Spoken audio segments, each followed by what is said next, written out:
90-91. Donc, juste une petite intro pour voir l'effectif qui a bougé. Donc, à l'été 90, il y a Sauzet, Coé, Rousseau, Tis, Francescoli, Roche et Deschamps même, qui est prêté à Bordeaux, qui quitte le club. Foster arrête sa carrière et arrive Pascal Olmeta, Basile Boli, Bernard Casoni, Laurent Fournier, Bernard Pardo et Dragan Pixi Stojkovic. Voilà. Abedi Pelé revient aussi au club. Il était prêté et revient. En fait, il était parti fâché. En fait, 2 ans avant, il était parti fâché à cause d'une embrouille avec Papin. Et l'avancement marseillais Jean-Pierre Papin a fait le premier pas pour régler le différend. Et du coup, tout est rentré dans l'ordre avant cette nouvelle saison. Alors, juste un peu pour dire pourquoi, en fait, il y avait ce bouleversement de l'effectif. Une petite anecdote de Gérard Gilly que j'ai notée. Il dit que chaque année, Bernard Tapie voulait maintenir la performance. C'est pour ça qu'il changeait l'effectif et il voulait changer de joueurs aussi pour trouver de meilleurs joueurs. Alors, c'est pas tout le temps possible parce qu'il y en a beaucoup de gros qui sont partis. Et donc, il pouvait remplacer, ce qui donnait le sentiment de s'installer dans certains camps forts et renouveler l'effectif. C'est aussi un moyen de relancer la dynamique de la victoire. Et pour ceux qui arrivaient, donc, il fallait être au moins aussi bon que ceux déjà en place. Et chaque fois qu'il y en a qui arrivaient, c'était pas pour faire banquette, c'était pour essayer de prendre la place de ceux qui arrivaient. Donc, c'était encore plus compliqué, quoi. Ouais. C'est vrai que là, je reviens sur ce que tu disais sur Abedi Pelé, pardon. J'avais vu qu'effectivement, à la base, on disait qu'il se fondait pas dans le collectif. Enfin, pas dans le collectif. Il se fondait pas forcément dans le groupe. Alors, je sais pas si c'est ce que tu entendais par il est parti fâché, parce que j'avais vu qu'effectivement, Jean-Pierre Papin avait dû intervenir personnellement pour expliquer qu'il n'y avait aucun problème avec Abedi Pelé. Et c'est à partir de là vraiment qu'on a vraiment pu le voir s'exprimer dans cette équipe-là. C'est ça que tu entendais par dire Là, bon, après, c'est ce qui a été dit. Hein, donc, c'est que quand il y avait une embrouille avec Jean-Pierre Papin, qui était le capitaine, forcément, c'était compliqué à s'intégrer dans l'équipe. Alors, quelle embrouille, j'en sais rien. Mais voilà, du coup, c'est pour ça qu'il était parti et on lui avait dit de partir à cause de ça, quoi. Et donc, là, Tapi, sûrement, il allait voir Papin, lui disant, bon, est-ce qu'on prend Pelé? Et si c'est le cas, il va falloir que tu ailles le voir pour dissiper le malentendu, quoi. Donc, l'avenir a montré ça avait été. L'avenir a montré qu'il a bien fait de conserver Abedi, hein, parce que Ouais, carrément. Ça avait été le cas avec Sauzet aussi. Je crois qu'il y avait eu une embrouille aussi avec Sauzet. Puis finalement, c'est peut-être d'ailleurs pour ça qu'il part là et qu'il revient après. Et du coup, ça allait mieux. Voilà. Après, de toute façon, les grands joueurs, c'est des forts caractères. Hein, donc, forcément, il y a des fois des. Bah oui, dès l'instant où tu prends de l'importance dans un collectif, effectivement, t'as pas des passes droits, mais évidemment, il y a des choses qu'on te passe plus facilement que aux autres, et évidemment, ton avis compte plus facilement que les derniers arrivants. Donc, tu vas certainement présenter, là, justement, et tu es en train de nous parler de l'équipe dont beaucoup de personnes estiment qu'elle a été la meilleure équipe de l'OM qui a eu.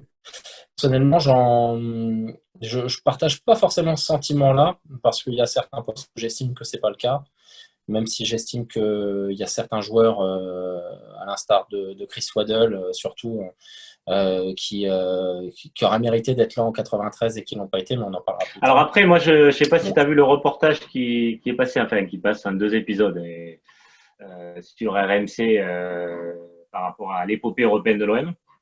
Et en fait, il explique vraiment que 89-90, donc avec cette élimination par la main de Mata. D'ailleurs, au passage, j'ai revu les images et il y avait un penalty qui n'était pas sifflé à l'aller et un but. Enfin, voilà, donc du coup, c'était vraiment, si j'avais eu la VAR, c'est même pas me parler. Et donc, du coup, il voulait quand même aussi régénérer tout ça parce qu'il fallait faire un électrochoc pour essayer de vraiment gagner cette fois-ci. Donc, c'est pour ça qu'il y a beaucoup de changements. Ça, on va voir après, on va en parler aussi des coachs, c'était un peu pareil.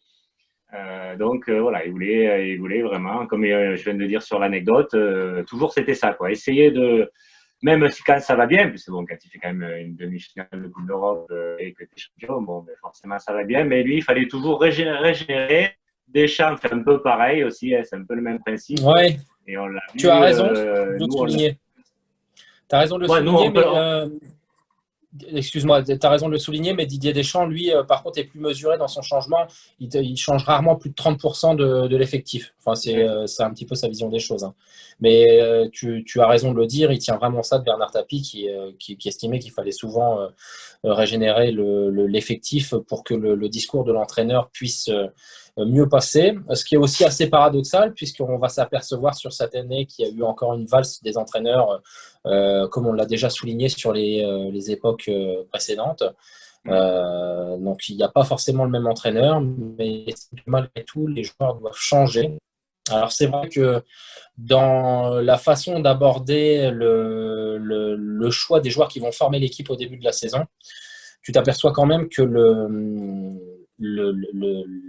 il devait y avoir certainement un gros travail sur la personnalité des joueurs. Parce que, puisqu'il estimait justement qu'il fallait qu'il y ait un nouveau dogme qui se crée au niveau des individualités pour en faire un collectif avec des personnes qui puissent s'entendre, je pense qu'il se faisait beaucoup ce qu'on n'a pas fait pendant des années après, c'est-à-dire travailler le profil du joueur. Et je pense que c'est quelque chose à mettre au crédit de Bernard Tapie, justement.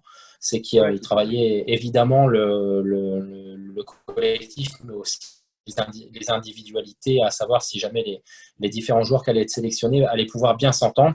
Et c'est ce qu'on voit d'ailleurs avec Abedi Pelé, puisque la question qui était posée tout à l'heure, c'était de savoir si il y avait un problème dans le collectif, parce que le problème n'était pas qu'avec Jean-Pierre Papin à l'époque, il pouvait y avoir un problème avec d'autres joueurs du club. Et on s'aperçoit que voilà, il y avait un gros travail dessus. Il y avait les qualités footballistiques, mais il y avait un gros travail derrière. Est-ce que ces joueurs allaient pouvoir représenter l'écusson de l'Olympique de Marseille? Est-ce qu'ils allaient pouvoir aussi se fondre dans un collectif? Et donc voilà, ce sont encore des choses qu'on n'a pas forcément suivies dans le futur, mais qui sont encore un exemple à suivre, parce que la façon dont est montée cette équipe est franchement phénoménale, hein. Donc voilà. Oui, alors après, pour te rejoindre à ce que tu disais au début, bon, moi, il y a des choses que je ne sais pas encore maintenant. C'est pourquoi Francescoli est parti, parce que bon, un joueur extraordinaire. Bon, Foster, on sait, parce que bon, il a arrêté sa carrière, mais Deschamps, si on peut le savoir, parce qu'effectivement, il n'arrivait pas encore à s'imposer complètement, il était très jeune, hein. Donc c'est pour ça qu'on lui a dit, bon, mais va à Bordeaux, et lui, bon, il voulait absolument revenir, hein. D'ailleurs, c'est pour ça qu'il est revenu, au détriment de Tapie, qui ne voulait pas qu'il revienne. Tout à fait. Et après, il y a Waddle aussi. Pourquoi Waddle non, Waddle, il est encore là. Non, pardon. C'est Waddle est encore là, ouais. Ah non, Mais voilà, on peut se poser des questions sur le fait qu'il s'en aille après, pour le coup. C'est un peu pareil que oui, c'est pour Francescoli. ça. Je voulais Mais, venir sur mais ça. je pense que pour répondre à ta question, Bernard Tapie avait une faculté qu'a eu par la suite Jean-Michel Aulas à se séparer de ses meilleurs joueurs quand il avait l'investissement nécessaire dessus et quand il savait qu'il pouvait les remplacer. C'est surtout ça. Il ne s'est jamais séparé d'un des joueurs qu'il a pas remplacé numériquement et aussi en termes de qualité. Donc, oui, après c'est peut-être parce qu'il venait de recruter Dragan Stojkovic, qui était vraiment une star à l'Étoile Rouge de Belgrade. C'était un sacré joueur. Donc peut-être il s'est dit, ça va être compliqué de mettre à la fois Stojkovic, Waddle, Pelé, Papin et Francescoli, quoi. C'est clair qu'il ne tout pouvait à pas fait. mettre les quatre alignés. Donc, bon, tu peux mettre bien sûr des joueurs de bon niveau, mais là, c'était des top joueurs. Donc, compliqué quand même à mettre les quatre ensemble. Donc, peut-être il y a ça aussi, hein, mais je ne sais pas. C'est un peu. Alors, juste, donc, je reviens sur ce que tu disais par rapport à l'équipe, la meilleure équipe de l'OM de tous les temps.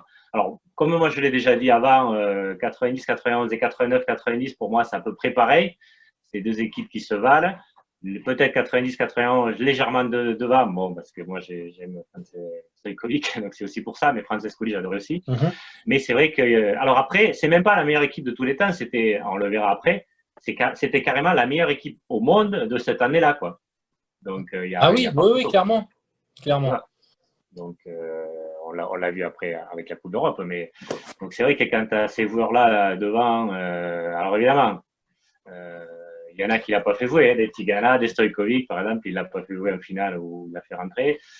Donc, tu pouvais encore trouver toujours mieux. Et pourquoi on a pris des Fournier et des Pardo. Mais après, il faut aussi des joueurs des guerriers au milieu de stars, hein, qui fassent le travail. Donc c'était une bonne alchimie entre des gros joueurs, des grosses stars, des gros défenseurs qui arrivent, des Boli, des Casoni, des Olmeta, comme gardien.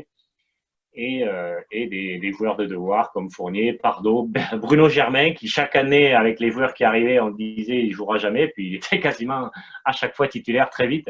Donc c'était une super alchimie et une équipe qui avait fait, qui voulait vraiment cette fois-ci aller décrocher l'étoile. Oui. Ouais, c'est vrai. Bon, on en parlera tout à l'heure quand on fera la grande équipe, à mon sens. Mais donc, il y a certains joueurs ici qui forment justement le socle qui sera champion d'Europe par la suite. Mais il y a d'autres joueurs sur lesquels je m'interroge. Alors évidemment, bon, Fournier, on va dire que c'est un peu peut-être le syndrome extrasportif et sa capacité à aimer le Paris Saint-Germain qui me fait dire qu'il n'avait rien à faire là. Mais il y a deux ou trois joueurs, bon, je mets ça sur le fait que tu puisses dire, ce qui est vrai d'ailleurs, qu'ils pouvaient se fondre dans le collectif. Mais c'était certes à ce moment-là la plus grande équipe de l'OM et la meilleure équipe du monde, mais pour moi, c'est pas la meilleure équipe qu'on ait eue. En tout cas, en termes de jeu, même s'il y a des joueurs que j'aurais aimé voir par la suite, si tu veux, ça c'est une certitude. Hein. Quand tu parles de Moser, je sais que tu l'aimes beaucoup, on l'aime tous, Chris Waddle aussi. Mais tu vois, tout à l'heure, quand on fera l'équipe de 93, on pourra s'interroger sur le fait de savoir si les joueurs de 91 pouvaient prendre la place de ceux qui ont été champions d'Europe par la suite. Parce Si que tu veux, c'est pas pour moi, enfin, moi c'est mon avis, c'est juste mon avis.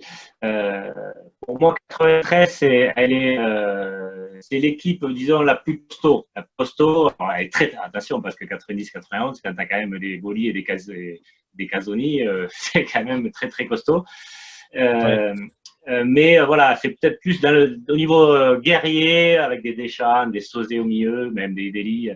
Voilà, c'est costaud. Et derrière, enfin, tu pouvais pas passer, quoi. C'était vraiment des guerriers. Celle-là, on peut quasiment dire pareil, mais peut-être légèrement moins, peut-être. Mais par contre, au niveau offensif, là, je suis pas d'accord parce que pour moi, des Waddle, des Pelé, enfin Pelé après, il y a encore, mais Waddle, Stojkovic, pour moi, c'est au-dessus de voleurs et même de boxing que j'adore beaucoup. Hein.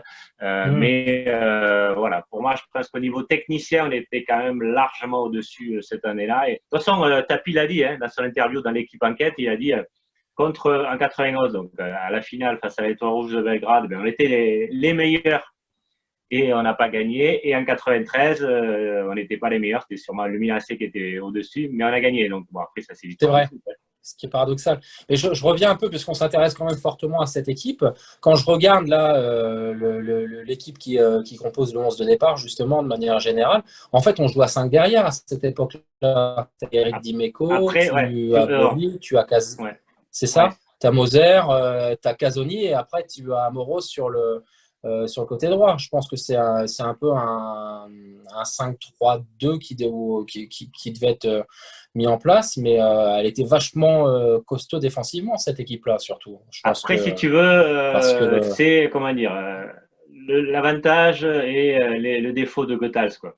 C'est que le point fort de Goethals, c'est qu'effectivement, il s'appuie sur une défense costaud avec des latéraux qui peuvent monter, on joue leur jeu, enfin, on est vraiment très très bien organisé. Ça a permis d'éliminer le Milan AC en quart de finale, hein, la meilleure équipe au ouais, monde ce jour-là, et donc c'est là où on est passé devant. Mais à la fois, il y avait moins de spectacles. Je l'ai déjà dit dans une autre vidéo avec Mourad Arts sur le beau jeu. On parlait de Bielsa, mais moi, je lui parlais de Gérard Gilly. Où effectivement, bon, après, il y avait des cartons. Hein, il y a eu 7-0 contre Lyon. Voilà. Mais il y a eu d'autres cartons. Mais malgré tout, au niveau du jeu, c'était beaucoup moins flamboyant que 89-90 à cause de l'organisation de Raymond Goethals. Et d'ailleurs, je pense qu'on le paye clairement en finale de la Coupe d'Europe parce qu'avec ses 5 défenseurs, ben, il y aurait pu avoir Stojkovic qui rentrait directement. Ça a été évoqué dans le reportage de RMC où effectivement, en face, ben, ils avaient tellement peur de Stojkovic parce qu'il a quand même été le capitaine de leur équipe pendant de la 2 ans, je crois, ou Yougoslavie 3 ans. aussi. Bah oui, Et ouais. Yougoslavie aussi. Tu avais Tigana sur le banc, il a préféré Fournier à Tigana. Enfin voilà, donc du coup, et à 5 défenseurs, mais forcément, tu te prives de l'option offensive avec toute l'armada qu'on avait. Voilà. Donc c'est Mais un peu ça, mais en même temps, on est aussi costaud et on peut aller éliminer le Milan AC. Donc bon.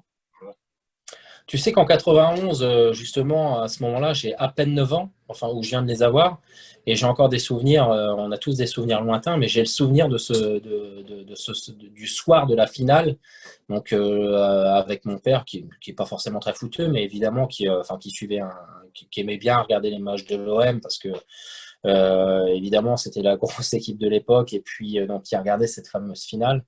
Et si tu veux, donc je lutte pour pouvoir voir, je vois le 0-0 et puis je ne vois pas la séance de penalty, je le découvre que le lendemain qu'on a perdu.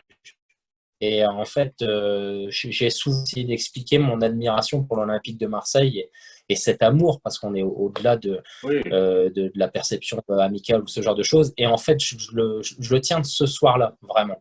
Parce que le lendemain, j'ai tellement haï le fait qu'on ait perdu. J'ai pleuré le lendemain en disant à mon père que je comprenais pas. Je tire l'amour de l'OM de ce soir-là parce que je savais que cette équipe, en fait, que ce club était fait pour gagner. Et finalement, j'ai trouvé dans la défaite l'amour que j'allais avoir par la suite pour ce club. Et finalement, en discutant avec toi, j'arrive quelques années, bien des années après, à comprendre aussi effectivement qu'avec ce système à 5 derrière, on n'a pas été assez offensif, comme tu le dis, on n'a peut-être pas voulu trop jouer. Et c'est finalement ce qui nous coûte, évidemment, à 8-9 ans, je n'avais pas la capacité de pouvoir comprendre pourquoi on n'avait pas réussi à aller au bout. Mais là, oui, je le comprends, effectivement, l'entraîneur a été trop frileux et peut-être que si on avait plus joué le jeu, mis un attaquant de plus avec Papin ou joué simplement un tête derrière, qu'on aurait fait quelque Il a chose. dû avoir 4 occasions, dont 2 franches. Alors évidemment, on revoit les occasions. Bon, il y a Papin qui est très proche du but. Mais après, il dit c'était sur le côté gauche. Il dit qu'il marquait beaucoup plus de buts sur le côté droit que sur le côté gauche. Mais bon, une occasion énorme. Et après, il y en a une autre de Waddle, je crois, qui est quasiment immanquable aussi. Mais bon, il y a 2 grosses, quoi. Et après, El Toro se fermer le jeu, alors qu'il y avait quand même des sacrés joueurs, hein, des Savicevic, des Prozinecki, des Boban, qui ont après éclaté après. Mais ils avaient décidé ils savaient que l'OM était plus fort, donc il fallait les bétonner. Et l'OM, alors après, il y a aussi l'OM que, bon, ça, ils l'ont dit dans plusieurs reportages, qu'en fait, ils étaient tellement sûrs de gagner qu'ils ont un peu pris aussi l'étoile rouge de Belgrade de haut. Et parce que voilà, l'étoile rouge de Belgrade, c'était rien. Alors certes, c'est quand même à la finale, donc ça veut dire que c'était pas rien. Et puis quand on voit les noms maintenant, on se rend compte, mais à l'époque, ils n'étaient pas connus. Et on les a pris de haut. Et en plus, la préparation n'a pas été bonne. D'ailleurs, Tapi en a tiré la conséquence 2 ans après. C'est-à-dire que pour la finale, l'effectif était en vase clos, quoi. C'était un truc fermé, quoi. Complètement fermé. Il n'y avait pas les médias, il n'y avait pas les femmes, les joueurs, les supporters. Enfin, ils étaient complètement en vase clos. Et cette équipe-là avait besoin d'enthousiasme, de déconner, tout ça. Ils ne l'avaient pas. Et 2 ans après, il a fait complètement différent. Et c'était complètement ouvert à Munich. Et ça déconnait, ça rigolait. Et du coup, la chape de plomb de la pression n'était pas la même, quoi. Donc, il y a tout ça qui fait que, plus Goethals qui, effectivement, était trop frileux. Alors, bon, évidemment, Goethals, après, il nous a donné le titre champion d'Europe, donc on ne peut pas lui en vouloir complètement. Mais cette finale, on ne doit jamais la perdre. Ce n'est pas possible. Et après, le problème, c'est qu'en arrivant au bout, au tir au but, les Yougoslaves, à l'époque, c'est les Yougoslaves, ils étaient entraînés à ça, puisque dans leur championnat, il n'y avait pas de match nul. C'est que dès qu'il y avait un match nul, il y avait des tirs au but. Donc, toute la saison, il faisait des tirs au but. Alors que comme nous on n'a jamais eu aucune séance de tirs au but de la saison, que ce soit en coupe ou ailleurs. Donc on est arrivé, même s'il y a des très bons tireurs, avec Papin d'ailleurs. Ben, après, il n'y en a pas beaucoup qui ont raté. Hein. Il y a Camoros. Il y a Camoros qui rate, non? Il y a Camoros qui rate. Hein. Donc, mais aussi, comme il disait Papin, j'ai vu sur un reportage là, sur RMC, où il disait que Olmeta, il arrêtait jamais un penalty en fait. Alors que Casanova, c'était le gars le remplaçant, qui lui en arrêtait beaucoup, donc il dit peut-être qu'on aurait pu le faire entrer juste pour la séance de tir au but. Oui, mais bon, ça c'est un peu le syndrome de 2006 aussi avec Landreau qui était sur le banc de l'équipe de France. Mais comment dirais-je, le fait est que tu dois jamais aller au tir au but pour le coup. Tu te retrouves au tir au but et en fait les Yougoslaves font un peu le match que l'OM fait à Paris tout récemment. Ouais, tout à fait. Ils ont fait le mur. Ils ont eu 0 occasion. Bah Donc, oui, c'est ça. tu vois, c'est Mais, pas mérité. Mais bon. mais oui, malheureusement, enfin malheureusement ou heureusement, puisque ça nous arrive aussi d'être dans l'autre cas de figure, le football est ainsi fait. Et finalement, comme on dit souvent, c'est dans les défaites qu'on forme qu'on dessine les Ouais, mais grandes comme on victoires avait eu quand qu'on même a deux fait. défaites, tu vois, j'ai entendu Didier Roustin qui disait, alors pas, il disait pas sur cette année-là, il disait sur l'année d'après, on y reviendra après, où l'OM passe au travers 91-92. Mais on commençait à se dire que peut-être on allait laisser passer notre chance, tu vois, et qu'on serait Ah jamais champion oui, d'Europe parce qu'une demi-finale, alors certes volée, mais bon, elle est comme ça. Là, une finale, tu es au sommet, bah, c'est dur d'y rester quand même au sommet. c'est C'est vrai. peut-être plus facile d'y C'est vrai. arriver, mais d'y rester, c'est encore plus compliqué, quoi. Mais je reviens sur ce qu'avait dit Bernard Tapie, chose que j'ai répété en début d'émission. Je ne peux pas vous dire quand est-ce qu'on va gagner, mais il y a quelque chose que je peux vous dire, c'est qu'un jour on va gagner. Et l'avenir lui donnera raison. Je tiens à faire une parenthèse pour tous nos amis alors, parisiens. Alors évidemment, quand je dis amis, il y en a beaucoup que ça doit faire rire, qui me parlent souvent des groupes de l'OM à l'époque de la Ligue des Champions, etc. Et tu as rappelé à juste titre tout à l'heure les joueurs qui composaient l'Étoile Rouge de Belgrade. Alors, sacré L'Étoile joueur. Rouge de Belgrade, à l'époque, c'était autre chose que l'Atalanta, c'était autre chose que le genre d'équipe qu'ils n'ont pu affronter quand ils sont allés jusqu'en finale où ils ont glorieusement perdu contre le Bayern de Munich, chose dont je me félicite. Il y avait de très très gros clubs. Je le rappelle parce que si tu veux, c'est quelque chose qu'on me met sous. Enfin, c'est un argument qu'on On va nous le oppose voir après toujours. 92-93, justement, les C'est équipes ça. qu'il va y avoir. Mais Mais les équipes de l'époque, avant qu'il y ait justement l'éclatement de l'ex, enfin, quand il y avait la Yougoslavie, etc., c'était de très très gros clubs et on disputait enfin, la Ligue des clubs champions. Donc voilà, tu avais toujours le meilleur club qui représentait son pays à cette époque-là. Donc que ça soit la place en finale de 91 ou la Ligue des Champions de 93, on les a pas volés. C'est-à-dire qu'il a fallu aller les chercher. Et c'était certainement aussi difficile de disputer ce genre de match à l'époque que certains matchs aujourd'hui, même si évidemment il y a des groupes qui sont assez relevés. Bon, je faisais cette parenthèse parce qu'il ne faut pas penser que l'Étoile Rouge qu'on a perdu aussi, enfin, j'ai rien contre le FC Metz, mais cette finale, on ne la perd pas contre le FC Metz.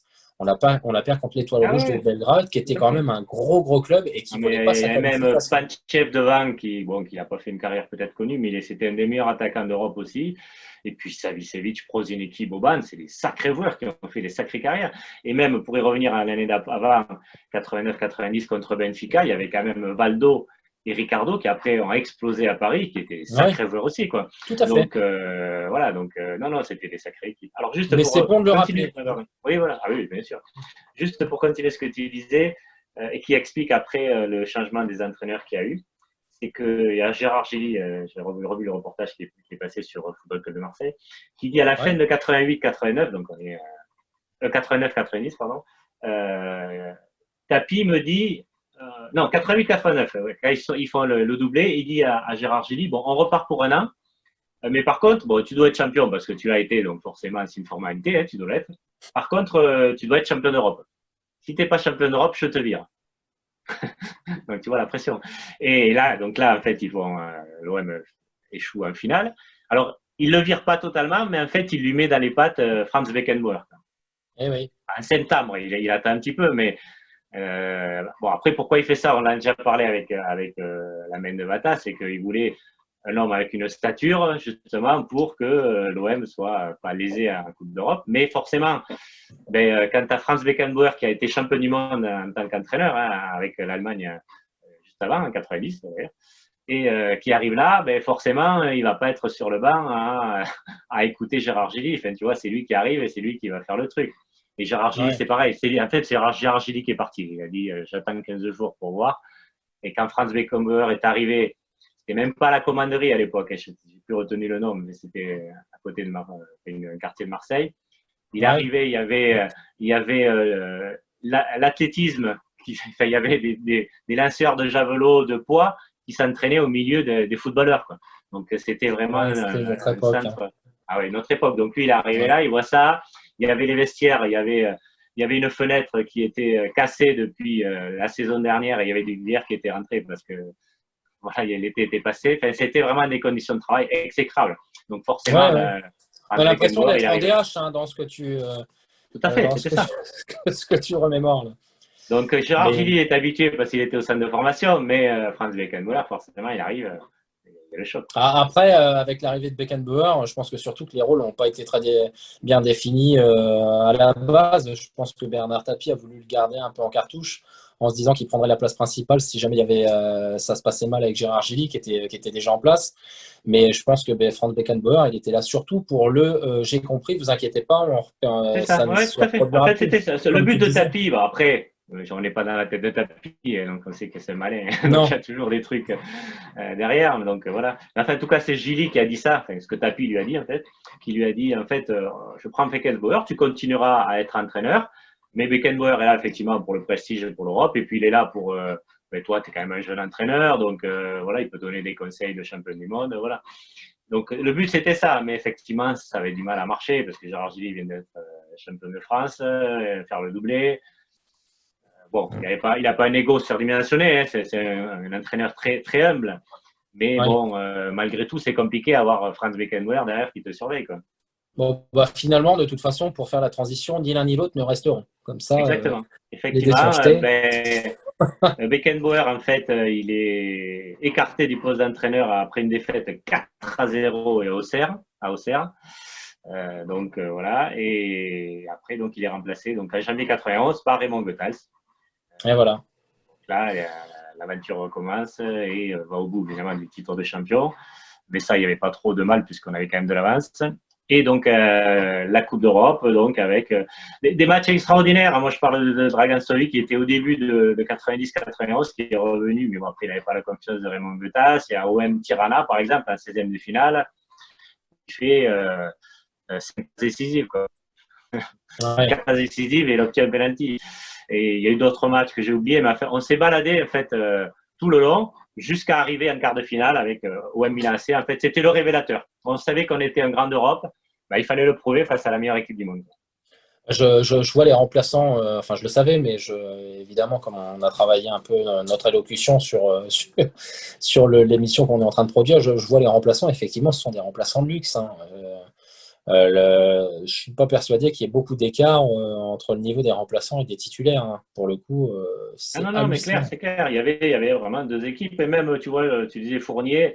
Bon, parce que toi, tu vois qu'il a été à Paris, mais Ouais. franchement, c'était un très bon joueur, un très bon milieu défensif. Il y avait Pardo qui était aussi sacré Ouais, aboyeur. Bernard. Enfin, il y avait des sacrés joueurs au milieu qui pouvaient. Alors, c'était pas les mêmes techniciens forcément que les Waddle et les Stojkovic, mais rien à voir. Mais c'est des joueurs de devoir qu'il faut. En fait, il faut ça dans l'équipe. Et voilà, il y avait des gars que tu pouvais au combat et tu n'avais pas peur voilà, à San Siro, il faut quand même avoir de sacrés crans. Et comme il disait, c'est Dimeco qui le disait, et d'autres d'ailleurs, il disait, les Hollandais, Gullit, Richard, Van Basten, ils faisaient 2 mètres, quoi, tous. Donc toi, t'arrivais, il fallait quand même aller au combat, quoi. Et en plus, il mettait des coups, quoi. Donc Ouais, il fallait quand même avoir une sacrée équipe, quoi. Et donc ouais. ce match, C'était technique et physique. ah ouais, c'est autre chose. Et donc, en fait, ce match, on arrive avec quand même de sacrés joueurs, mais on commence mal. On commence mal avec deux grossières erreurs de Bowser et Caso. Et donc, on prend le but au bout de 10 minutes. Et en plus, ils avaient dit, il ne faut pas prendre un but au bout d'un quart d'heure. Et paf, on est mené 1-0 à San Siro face à la meilleure équipe du monde. Ça s'annonce compliqué, quoi. Bien sûr. Mais alors, tu vois, Goethals, c'est là où on peut forcément lui dire chapeau. C'est qu'en fait, pendant 2 ou 3 mois, le temps entre les deux tours, ils ont travaillé le hors-jeu, en fait. Et le hors-jeu et le pressing, qu'ils ne savaient pas faire, en fait. Et ils l'ont travaillé justement que pour ce match. Et ils l'ont mis en application dans ce match. Et c'est vrai que Milan a été pris hors-jeu. Ils sont allés les presser très haut. Et ce que faisait Milan, en fait, ce que faisait Arrigo Sacchi, qui était un sacré technicien. Et donc, tactiquement, Raymond Goethals a battu Arrigo Sacchi, le grand Arrigo Sacchi. À son propre jeu, en fait, À puisqu'en son plus, propre c'est jeu. avec les mêmes moyens qu'il a réussi à le battre. Exactement. Donc, ça, c'est quand même très, très fort. Et après, il y a Waddle, Pelé, ils font un récital au niveau technique, au niveau des dribbles, et on les a bouffés, quoi. Et on a égalisé logiquement, d'ailleurs, 10 minutes après, hein, par Papin, une superbe action avec Waddle, Pelé et Papin. Et après, logiquement, on fait le nul, quoi. Ouais. Donc là, on s'est dit, là, on est en grande Europe. Enfin, on le savait, mais on est au top du top, quoi. Ouais. c'est vrai que là, à ce moment-là, Bernard Tapie arrive à percevoir justement parce que bon, qu'on soit clair, quand Bernard Tapie te dit je peux pas vous dire quand est-ce qu'on va gagner, mais je sais une chose, c'est qu'on va gagner. Dans sa tête, il nous parle du championnat de France, mais il voit bien plus loin. Il sait que ce qu'il va chercher à terme, c'est la Champions League.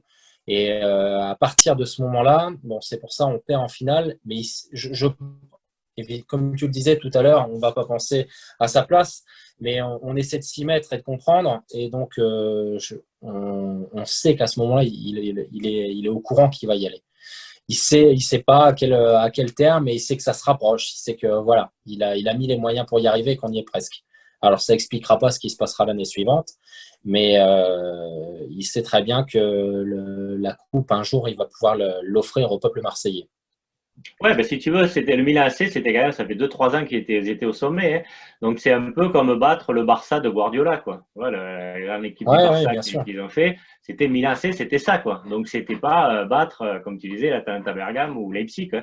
C'était vraiment battre la meilleure équipe au monde, mais pas que de là, depuis 2-3 ans, quoi. Donc Tout à ça voulait fait. dire que l'OM était la meilleure équipe au monde.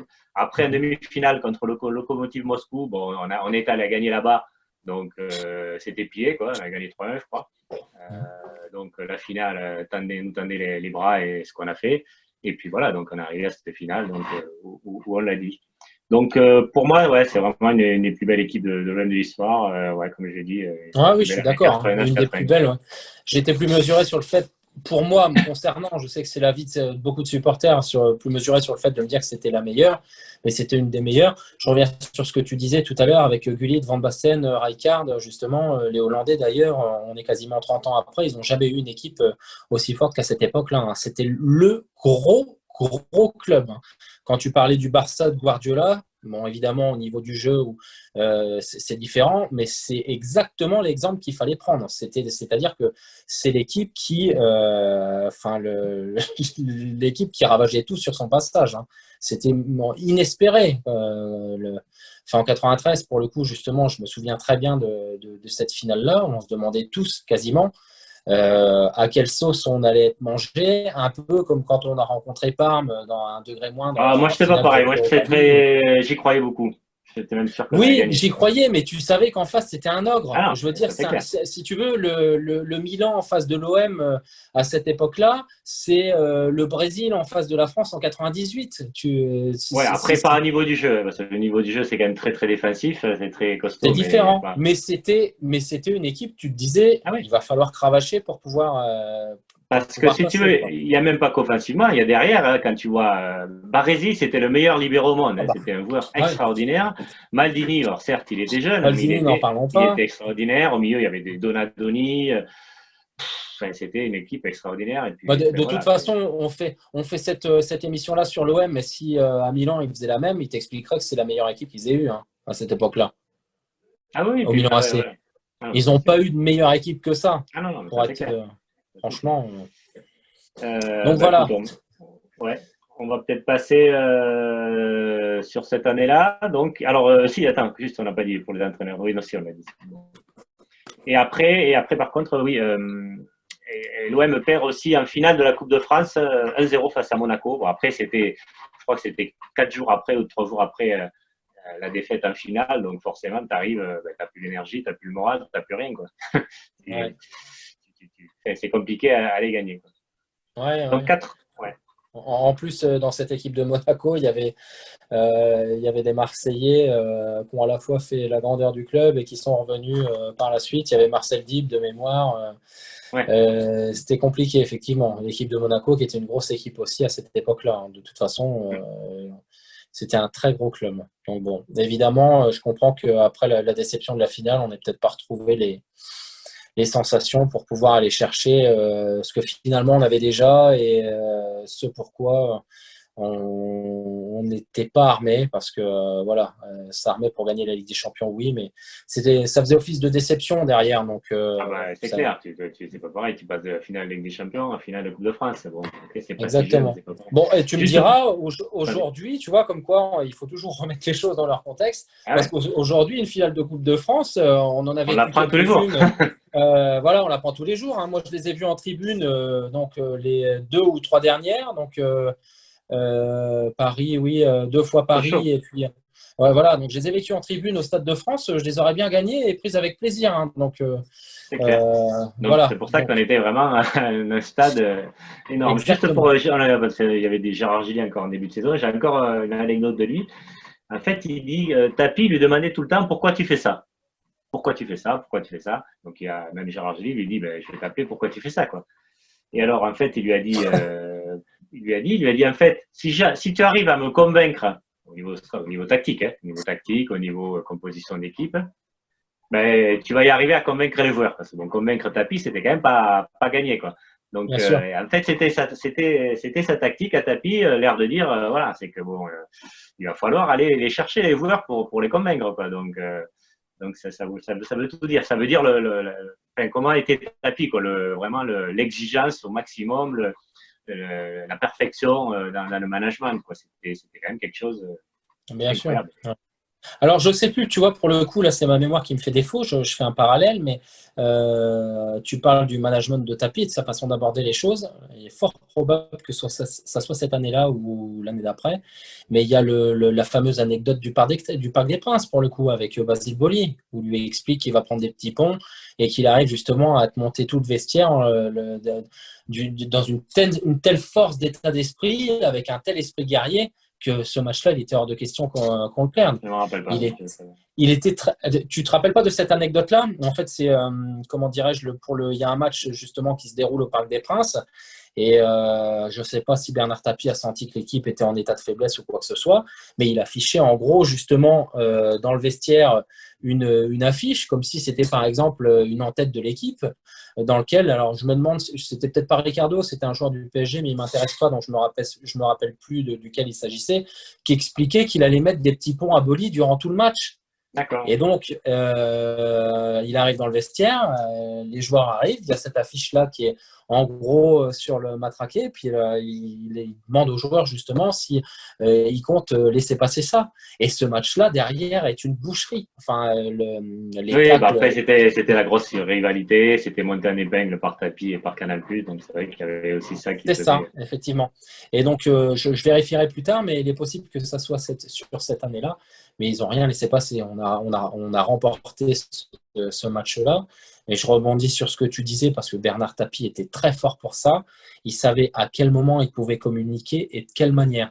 Et justement, sur ce match-là, il l'avait bien compris aussi. Donc, je sais que je fais souvent l'éloge de Bernard Tapie, mais je ne le fais pas pour rien. Il y a des tas d'exemples qui nous montrent qu'il était très fort et dans des tas de domaines. Et Mais surtout l'émission. que bon, si tu veux, pour ça, bon, maintenant, il y a beaucoup d'entraîneurs qui le font, mais on remonte, là, on remonte dans les années 90, donc c'était peut-être pas à Hmm. l'époque, enfin, tu vois, c'était peut-être Sauf que Bernard novateur. Tapie n'était pas entraîneur. Et c'est ça.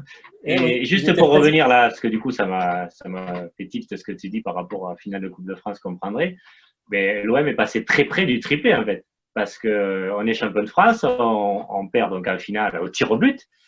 Et Mhm. donc, après, on échoue en finale de Coupe de France. Bon, on est fou parce que, bon, voilà, on perd en finale de Coupe des Champions. Mais si on gagne, sûrement, on va gagner la Coupe de France. Donc, on aurait pu faire un triplé historique qu'il y a très, très peu de clubs qui l'ont fait. Le Bayern, le Barça Ouais. et le Real, quoi. Et encore le Real, je ne sais même pas si l'ont fait. Donc on On va perd un passer à 0 4. au but de Gérald Passy apparemment en plus. Ouais. Donc, Tapi nomme Tomislav Ivic au poste d'entraîneur. Mais Goethals, en fait, il reviendra en octobre. En fait, il était toujours là. Alors, Tomislav Ivic, pour ceux qui ne le connaissent pas, il avait été entraîneur à Paris. Et alors, même s'il avait été champion de France, c'est vraiment un jeu hyper, hyper, hyper défensif. C'est vraiment très triste à mourir. Donc, je n'ai pas trop compris pourquoi il a nommé Tomislav Ivic, qui est un grand entraîneur par le palmarès.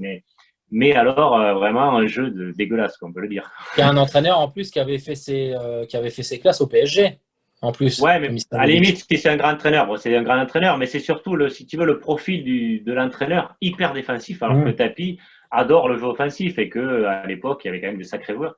Donc, ça pouvait pas marcher, quoi. C'était. Bah, est-ce que c'est pas le syndrome de cette fameuse finale, justement, où il se dit bon, on a été trop défensif, mais en face, ils étaient tellement forts en évoluant en bloc. Est-ce qu'il s'est pas dit, justement, à un mauvais escient, que c'était la seule manière d'arriver au bout? Ça doit Peut-être, s'expliquer je comme sais ça, pas. je pense, hein. Ouais. Je sais pas. Alors après, au niveau des joueurs, Pardo, Cantona, Germain, Vercruis, Stojkovic, Fournier et Tigana quittent le club. Alors Stojkovic, il était parti peut-être comme il s'était pété les ligaments du genou, et qu'il avait un peu de mal à revenir, et surtout que Goethals ne lui avait pas fait confiance en fin de saison, il était parti. Après, il revient.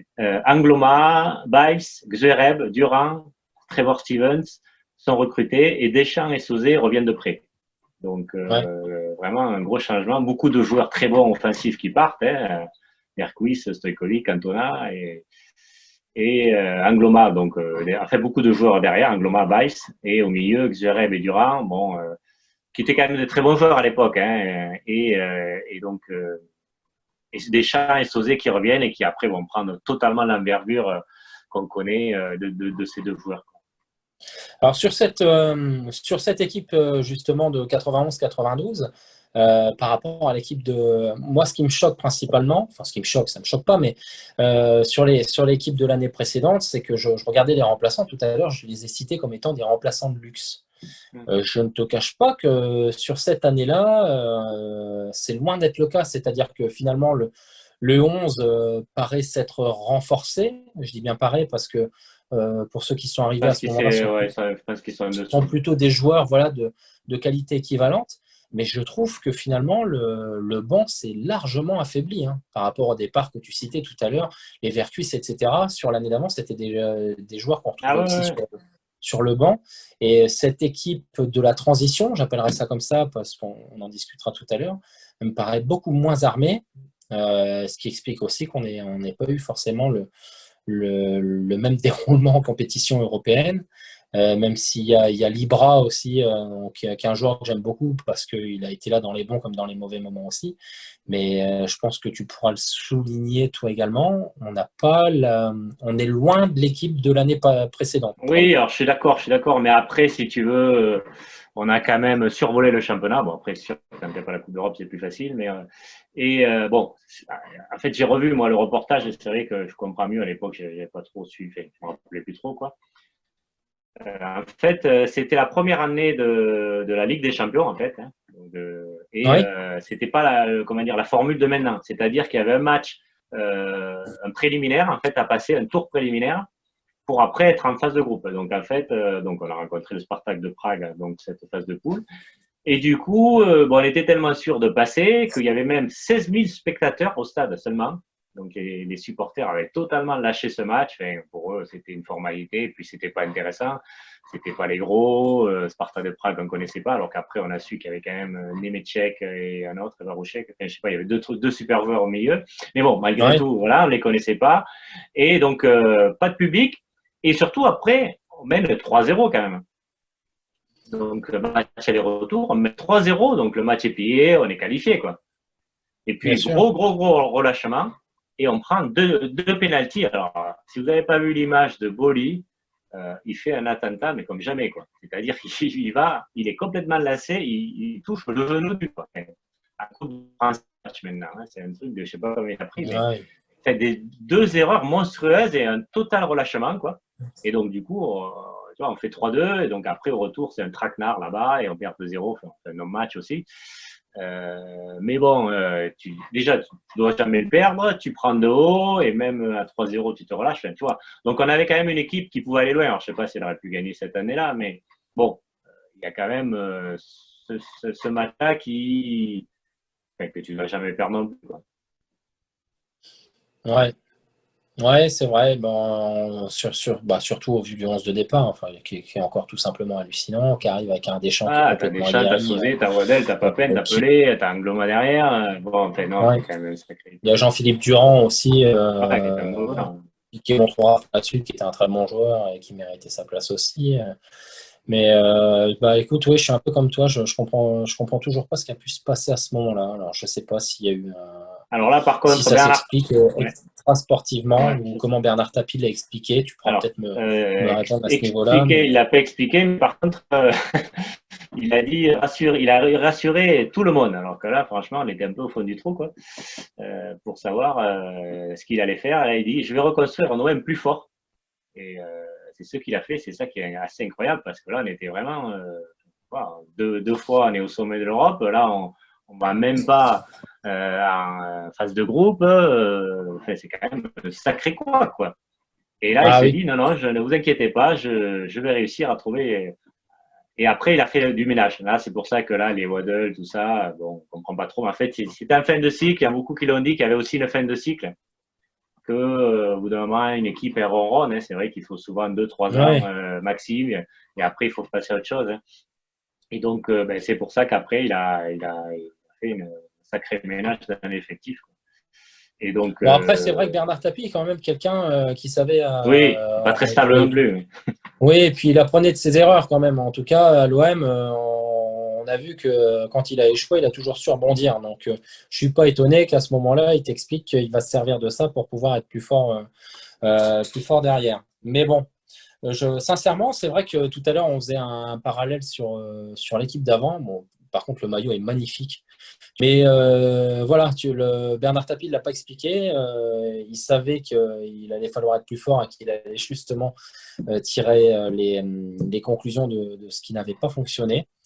Mais je suis quand même étonné, si tu veux, que ça s'arrête aussitôt. Parce que bon, si tu veux, à la rigueur, tu perds la Ligue des Champions un peu plus tard, ça peut arriver. Et oui, Mais mais là, là, c'est tu quand peux, même. pour le problème, c'est que voilà, tu avais un match tour préliminaire, après tu aurais été en phase de poule, et les phases de poule, tu arrivé, alors je sais pas si c'était comme l'année d'après ou tu arrivé directement en finale, mais c'est possible, c'était le début.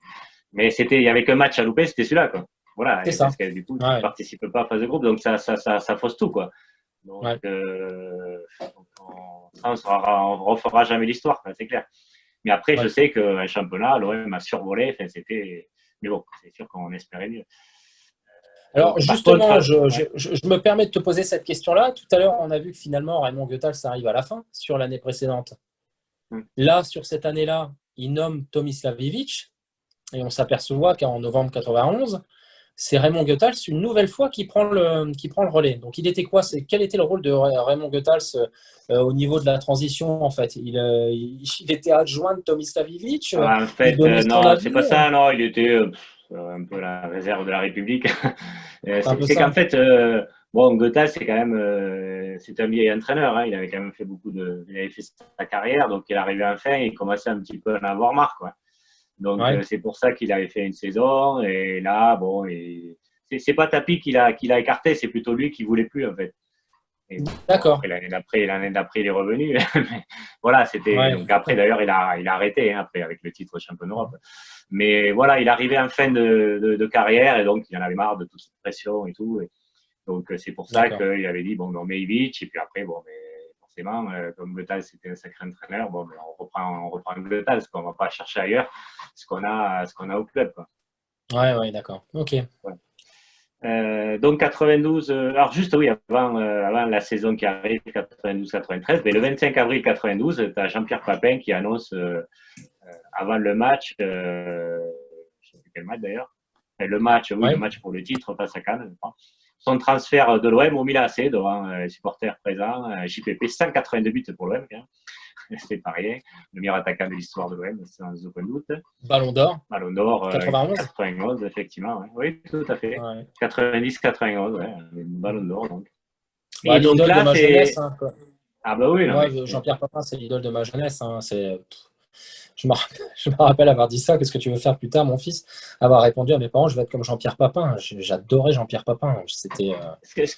Enfin, voilà, c'était vraiment c'était ton Stoïkovic à toi, Après, si non, mais tu j'avais veux. plusieurs idoles, si tu veux. Moi, j'avais Papin, j'avais Waddle, j'avais Stojkovic, j'avais Francescoli. Enfin, ouais, de toute façon, chaque année, il y avait des joueurs extraordinaires. Mm.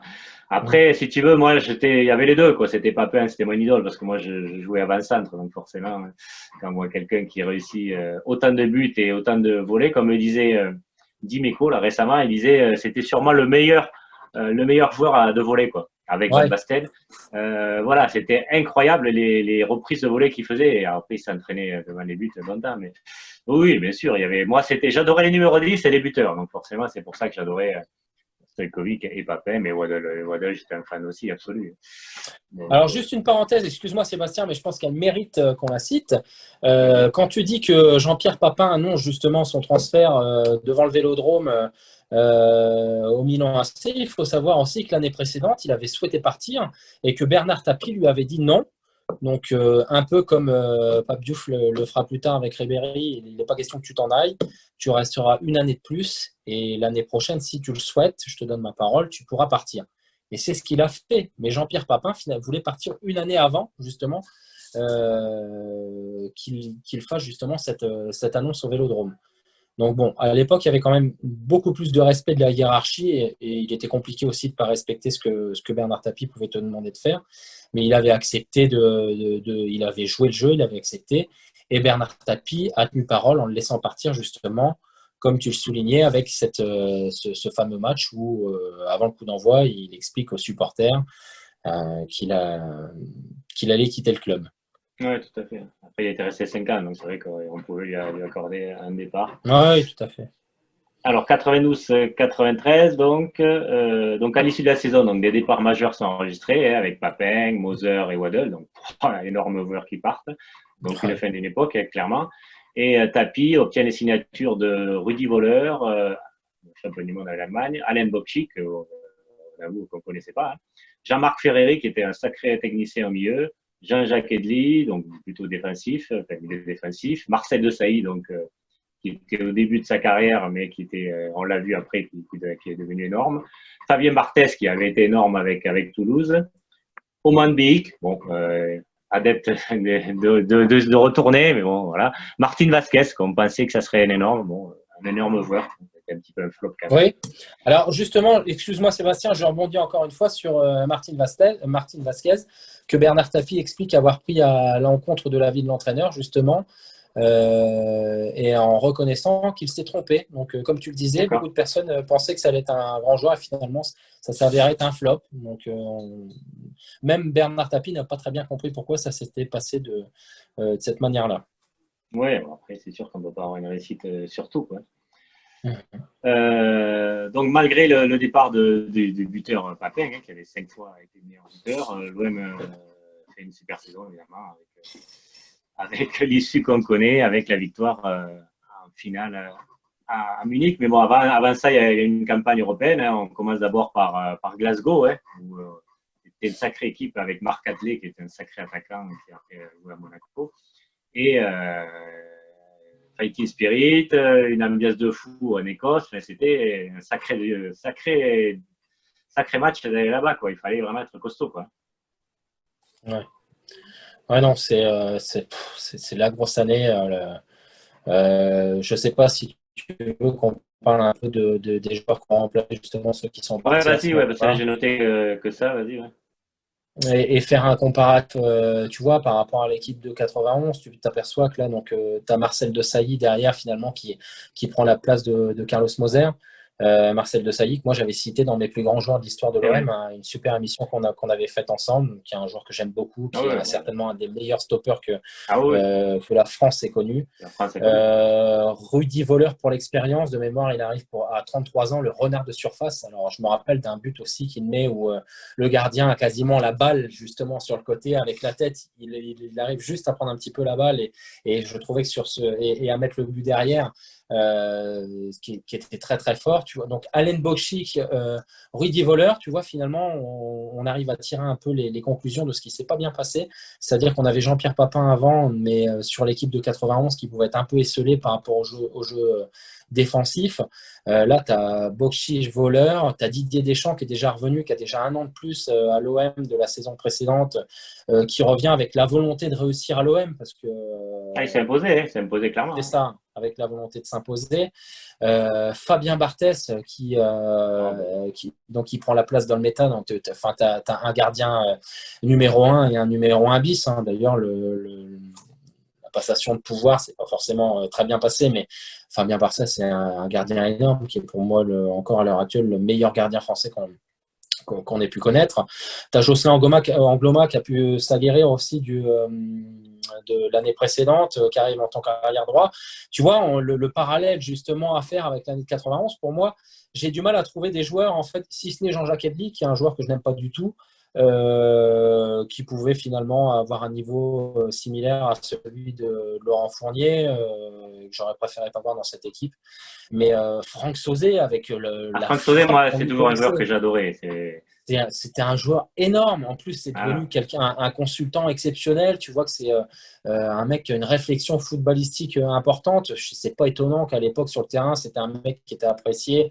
Et c'était un guerrier. Enfin, Mais Sauzet, il avait tout, si tu veux. Sauzet, il était à la fois guerrier, donc très costaud, solide, mais un super technicien aussi, tu vois. C'était vraiment un joueur très technique. ouais. Et en plus, une frappe de balle extraordinaire. Et puis moi, je l'adorais aussi en défenseur central. Enfin, c'était vraiment un joueur complet, tu vois. T'as Deschamps, bon, mais Deschamps, il est très bon à son poste. Voilà, c'est la sentinelle, enfin, qui va colmater les brèches. Mais Sauzet, il avait ça, mais en plus, il avait le côté costaud et en plus le côté technique, quoi. Donc, c'était vraiment un joueur complet. Donc, non, c'est vrai disons qu'il n'y a pas de point faible, quoi. Mais bon, 90, 91 non plus. Donc, si tu veux, c'est pas c'est au niveau. Après, voilà, ça dépend comment on voit le football. Je sais qu'il y a beaucoup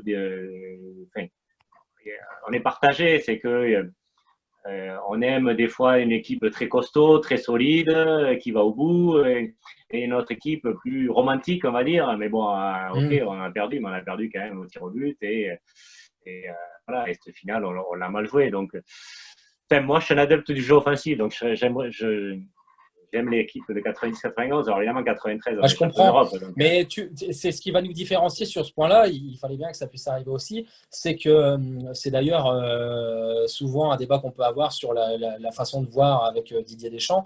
C'est que moi, je suis un adepte de celui qui gagne, si tu veux. Donc l'équipe romantique, elle me fait bien plaisir, mais la romance, ça va 5 minutes. Ce que je veux, c'est la conclusion. C'est ce que tu dis, mais tu vois. Après, je comprends qu'on puisse aimer le beau jeu. Mais il y avait tout, si tu veux, parce que quand tu avais des Moser, des Casoni et des Boli derrière, je peux te dire, ça passait pas non plus. Hein. Donc, on a très peu perdu de matchs en 90-91. Hein. Tout à fait. Mais cette équipe-là est pas une équipe qui faisait pas de jeu. Enfin, je me permets de leur dire. Mais le but que Basile Boli marque contre le PSG 3 jours après cette finale de la Coupe, qui est certainement l'action la plus aboutie du football qu'on ait vu depuis 30 ans. J'ai jamais vu une action comme ça. Bon, il y a eu Nantes, champion de France avec Loco, Wedek qui était aussi pas mal. C'est un peu le même style. Exactement. Mais en tout cas, je pense que tu ne me contrediras pas en disant que c'est une des plus belles actions du football, celle-ci. Et juste magnifique, c'est splendide. Donc voilà, c'était pas une équipe qui produisait pas de jeu, la preuve. Mais disons que c'était des techniciens. Disons que c'est pas pareil, si tu veux. C'est des techniciens avec quand t'as Pelé, quand t'as Pelé, forcément c'est un dribbleur fou. Tu peux tout faire, quoi. Après, t'as Mokchik et Voleur devant qui sont des sacrés buteurs. Mokchik, un joueur élégant. Ce que je veux te dire, c'est au niveau de la construction du jeu que peut-être c'était pas autant flamboyant, c'était plus efficace. L'efficacité, effectivement, mais un peu ce qu'a voulu faire Goethals, voilà, en scène de 90-91, hein, c'était ça. C'est du Goethals, hein. C'est du Goethals frappé, si tu veux. Voilà, mais c'est pas parce qu'avec un entraîneur, tu n'aurais pas pu gagner. Je pense que on avait quand même un sacré joueur pour le faire, quoi. Enfin, cette équipe était quand même incroyable en termes de technique, en termes d'homogénéité sur le terrain, en termes d'amalgame entre jeunesse et expérience. Tu vois que c'est l'aboutissement de tout ce qu'a voulu faire Bernard Tapie. Cette équipe est majestueuse. Enfin, évidemment, j'ai jamais vu une équipe comme ça. Qu'est-ce que j'ai aimé cette équipe, mais je l'aime toujours. On a l'impression en fait qu'elle joue encore, cette équipe, quand on a vécu cette période-là, quand on a vu ce qu'elle était capable de faire.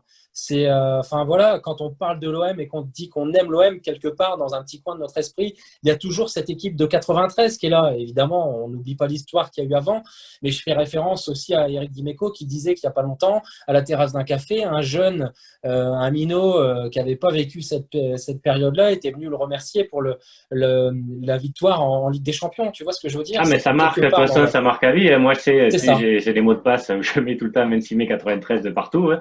Et d'ailleurs, mes fils le savent, hein, quand même, mot de passe, oui, c'est 26 mai 93. Ça marque à vie, si tu veux, on est marqué à vie.